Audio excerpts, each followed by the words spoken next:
நிறையா பேர் வீடியோவில் கரெக்டாக சொன்னீங்க. இது கோயமுத்தூரில் இருக்க மருதமலை கோயிலுக்கு தான் வந்திருக்கோம். சஷ்டி ஆரம்பித்த முதல் நாளே நமக்கு முருகன் தரிசனம் கிடச்சிருச்சு.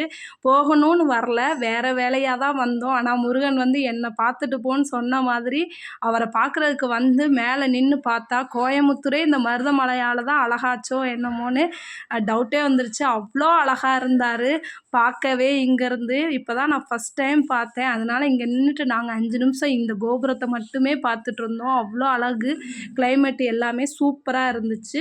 அப்படியே சரி மேலே போய் சாமி கும்பிடலான்னு சொல்லிட்டு படியில் ஏறி நடந்து போயிட்டுருந்தோம். இது வந்து பாத யாத்திரை வர்றவங்க அப்படியே கண்டினியூவாக மேலே ஏறுறது. நம்ம வந்து அந்த சைடும் போடலாம்.